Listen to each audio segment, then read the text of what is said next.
Yeah, all right, let's start by recapping all of the snow that we've accumulated over the past 48 hours. Significant snowfall across portions of central southern Indiana, especially had a 12-inch, 1-foot snowfall report in Greensburg and nearing 15 inches down in Columbus, 14 inches in Bloomington. Same deal in Seymour.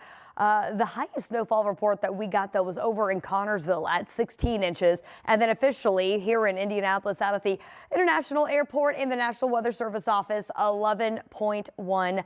Broke a daily snowfall record, just over 9 inches yesterday for January 25th. So we're going to take those snowfall numbers and add them into what we have seen so far this season.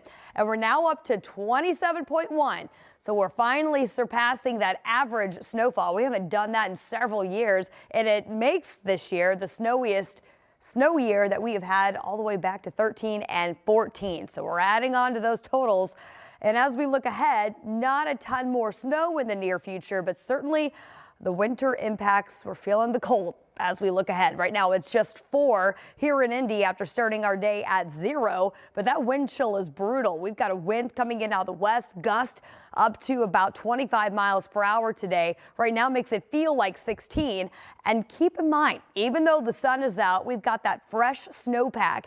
It basically acts as a mirror, and any warmth from the sun just reflects right back out into the atmosphere. We do not absorb any of that warmth. So as we go through the course of the day today, I think our temperature will rise a few more degrees, not by much, about 9 for a high temperature later this afternoon.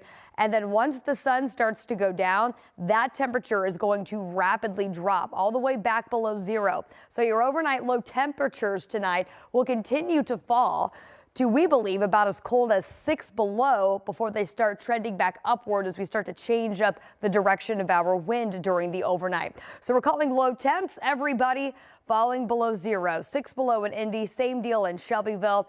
And then you factor in that wind, and it's still going to feel significantly colder with wind chill values overnight once again falling as cold as 20 below or more. That's how we're going to start the day tomorrow. So because these numbers are quite significant, the National Weather Service has extended that, kind of reissued this extreme cold alert. This will be in effect as we go through the evening tonight, 7 p.m., runs through 9 o'clock in the morning on Tuesday. Pretty brutal start to the day, but we see a little bit of relief tomorrow afternoon as we head back to 19. I believe tomorrow is going to be one of the warmer days that we see in the extended forecast. Colder air starts to push back in as we get into Wednesday. We'll have a clipper system kind of drop in another round of cold Canadian air. We'll start the day at 10 below. We'll warm to about 14, and then Thursday and Friday, a couple more pretty brutal overnights with single-digit high temperatures. As we head into the weekend, looks like we'll finally start to see a bit more normal temperatures, but it's going to be a cold stretch here with daytime highs only topping out near 20 by next Sunday.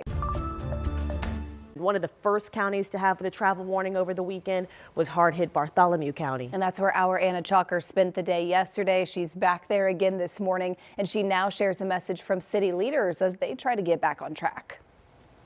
Well, it's just a complete whiteout here in Columbus, and that's what we expected. Take this street, for example, here in a neighborhood. It's packed down here as I'm walking towards you. But I'll also tell you, no matter how many times a plow has come through, snow continues to build throughout the day. And we know this is going to be the case for the next couple of days. And that's why city leaders are urging all residents just to stay inside so crews can get out and clear these streets to make them as safe as they can by the end of the week. It may be the only thing you hear in Columbus right now. Plows, snow crunching under your tires, and shovels grabbing as much as they can. A lot of snow, and it's taken a lot of time to clear it off. For private contractors like John Myers, they were out as early as 4 a.m. He says they are well prepared for any snowstorm, but with this much snow, it's a challenge. 4 inches of snow might take 2 hours. 8 inches of snow might take 6 hours. It doesn't automatically double, so it magnifies incredibly. And what also magnified were slide-offs and dozens of cars getting stuck. something Mayor Mary Furden says is avoidable. Nobody likes to have this interrupt their life, but please just heed the warning, stay home, kids do your schoolwork, and then hopefully we'll get you back on the street as soon as we can. A message the mayor hopes residents hear to keep themselves and crews safe during the storm. In Columbus, Anna Chalker, 13 News. So we've been tracking DPW's response to the snow removal. Our Marina Silva is live with more on what DPW is sharing in that update. Good morning.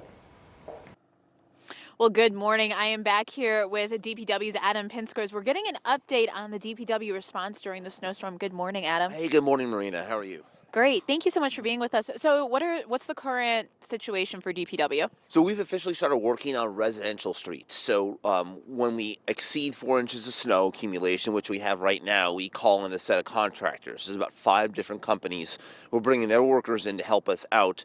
And they're using sort of like smaller plows that you see on the main road to get our residential areas. Bike lanes as well as trails will be done today as well. We've seen, we were out here 24 hours ago, a massive improvement in some of the main thoroughfares like Allisonville Road. The snow was stopped, so that means we've kind of turned the corner and we can kind of get ahead of just the big issue yesterday was just you plow and then the snow accumulates. So certainly now we can focus on the residential areas. And when do we think this could be done by? Crews are activated at least till tomorrow, and they're on rotating 12-hour shifts. So right now, this shift will continue till 11 a.m. A new shift comes in, goes from 11 a.m. to 11 p.m., and then we do it again on Monday night. This is the 9th time since November 1st that we've had a call out of this magnitude. 9th time. Wow. And what can we as the community do to make your job any easier? Stay off the roads. I mean, unless there's a dire emergency. And there's a couple reasons for that, not just to give our crews room, but like if even in, urban, in Indianapolis, if you are driving and you slide off the road and you don't have any power in your car, you don't have any extra gear to keep warm, that's a safety hazard. And likewise, we've seen people out sledding, which is fine, but make sure you're prepared because it is cold. I mean, there's a reason why we're at the highest travel advisory. It's not just because of the roads, but because of the cold weather as well. So just keep that in mind. Awesome. Well, thank you so much for being with us this morning. And yes, I have to agree. We were on these roads maybe 24 hours ago, and it is just a drastic improvement. But still, they're icy. There's still snow everywhere.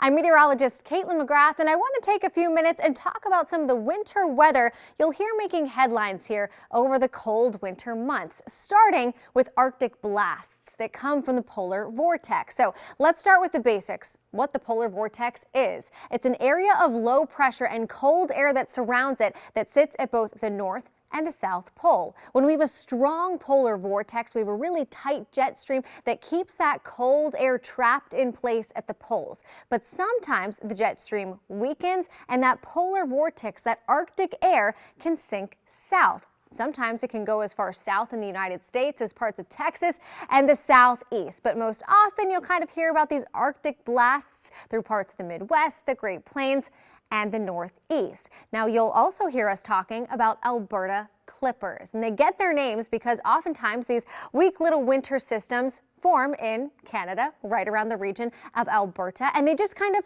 clip parts of the United States. This is the typical path that they may take as they move through the Great Plains into the Midwest, across parts of the Mid-Atlantic, and into the Northeast. They are fast moving and they oftentimes lack moisture. These are not your big blizzards, they're not big nor'easters, but they typically are enough to bring just a little bit of light snow, and oftentimes what moves in behind a clipper is really cold air and blustery wind. Just two types of weather phenomenon that you'll hear about here as we head through the next several months.